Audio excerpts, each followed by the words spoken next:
السلام عليكم، يا رب تكونوا بخير. طبعا الفيديو ده كده من العربيه او من السياره زي ما بيقول. هنتكلم فيه عن نادي الزمالك طبعا قبل دورتي ابو ظبي ودبي. في عندي بس كذا موضوع عايز اتكلم معاكم فيه، وده اللي يهمنا.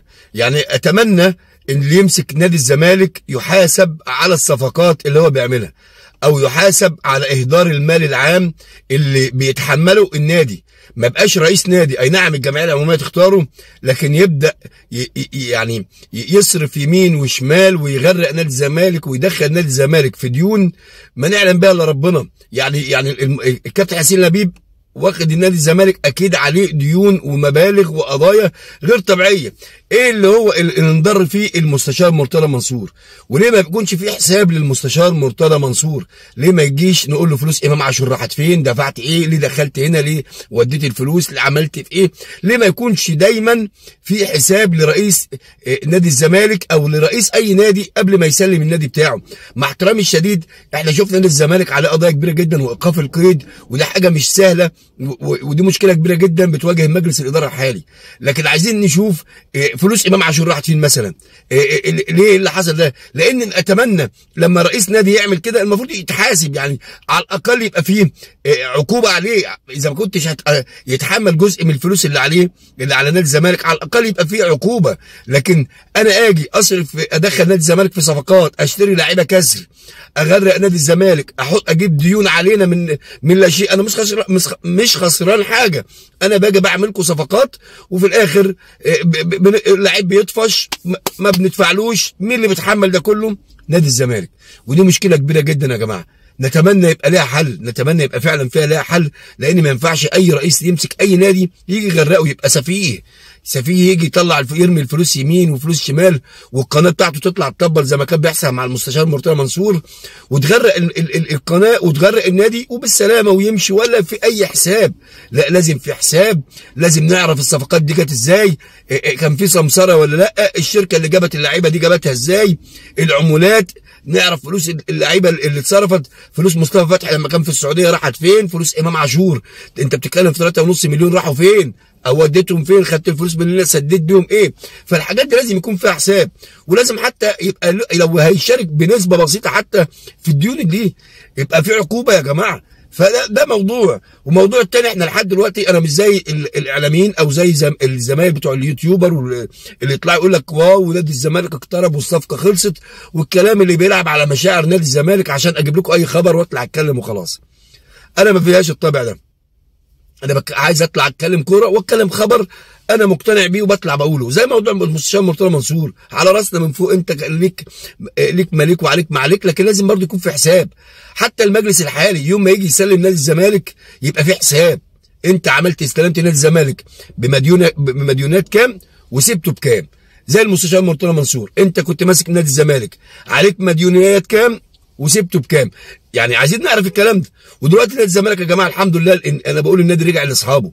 يعني فين الرموز بقى؟ فين الناس اللي بتدفع؟ فين احنا عارفين عندنا زملكاويه كتير جدا، وزملكاويه ما شاء الله في الخليج والدنيا كلها عايزين يشوفوا نادي الزمالك استقرار عشان يدفعوا. فده موضوع مهم جدا، واتمنى يكون له حل الفتره اللي جايه. الموضوع الثاني، احنا قلنا خلاص في بطولتي ابو ظبي والوحده ان شاء الله جاي احنا هنا، والجماهير كلها ان شاء الله رايحين الاستاد. لكن كنا نتمنى نشوف اللعيبه الجديده، كنا نتمنى نشوف ومدرب يعني جامد، ومدرب جامد مع لعيبه جامده، مش باللعيبه الموجودين حاليا يا جماعه. احنا مش بنقلل، لكن اللعيبه حاليا فيهم لعيبه كتيره ممكن تمشي. وبرضه برجع اقول لو هيمشي ما معهوش فلوس يجيب، يعني ايقاف القيد، فدي مشكله. يعني احنا بنطالب المجلس حاليا بصراحه كده، مشي اللعيبه، همشيهم. طب هجيب منين جديد؟ هلعب بالناشئين بتوعي؟ يعني انا ما هي دي، ما انت احنا لازم نحط نفسنا في معادله. هجيب مدرب جديد هجيبه على نفس اللعيبه ولا لازم لعيبه جديده؟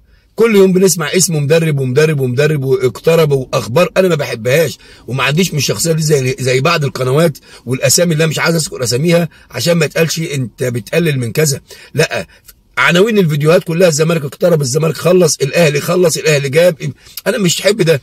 وغير كده انا مش هتفرق معايا اعرف اللعيبه لما اشوفه في الملعب، ده الاهم. انا كلاعب كوره، انا محلل، انا كنت لعيب في نادي الزمالك وقعدت فتره طويله في نادي الزمالك، لكن الاصابات هي الصليبي اللي بعدنا شويه عن الكوره، والعمليه غلط وموضوع كبير كده. يعني مش هو ده موضوعنا دلوقتي، لكن عايزين نتكلم كوره. نتكلم كوره مش اخبار بومب واطلع اهيج الراي العام والناس تسمع، اطلع اشتم في الاهلي الناس تحبني، اطلع اجيب اخبار. انا مفيش الكلام ده، انا بطلع اتكلم كوره.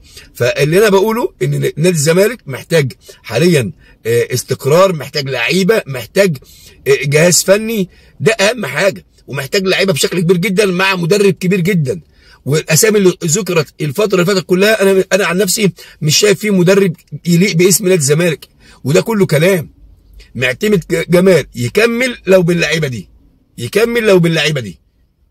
احنا قلنا زيزو يمشي لو جاب لك مبلغ كبير، زيزو يمشي لو فوق ال10 مليون، ساعتها بيع مبلغ كبير هتقدر تجيب بيه بعض اللعيبه. لكن وجود زيزو اكيد مهم، اكيد ما حدش يتمنى يبيع زيزو. مين اللعيب رقم 1 في مصر حاليا؟ زيزو، بالارقام، صناعه وتهديف. عندك يعني عمود زي محمد عواد حاليا، انت ما عندكش حارس مرمى كويس. انا بتهيألي محمد عواد ظلم، كان المفروض ينضم للمنتخب.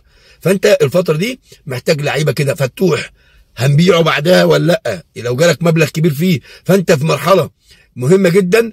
نتمنى التوفيق لمنتخب مصر ونشوف اللعيبه دي اكيد ان شاء الله. نتمنى التوفيق وظهور لعيبه نادي الزمالك ولاعيبه منتخب مصر كلهم يظهروا بشكل حلو، لان احنا مع منتخب مصر ما بتفرقش معاه اهلي زمالك اسماعيلي قد ما بتفرق معانا، يفرق معانا منتخب مصر.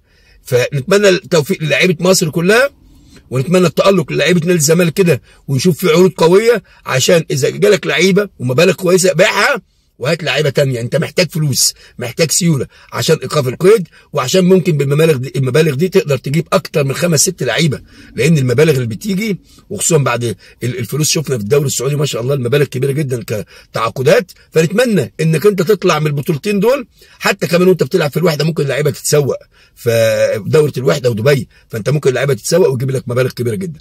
نتمنى التوفيق لنادينا واعظم جمهور نادي الزمالك، وان شاء الله السنوات هتبقى مليانه في ابو ظبي ودبي. السلام عليكم.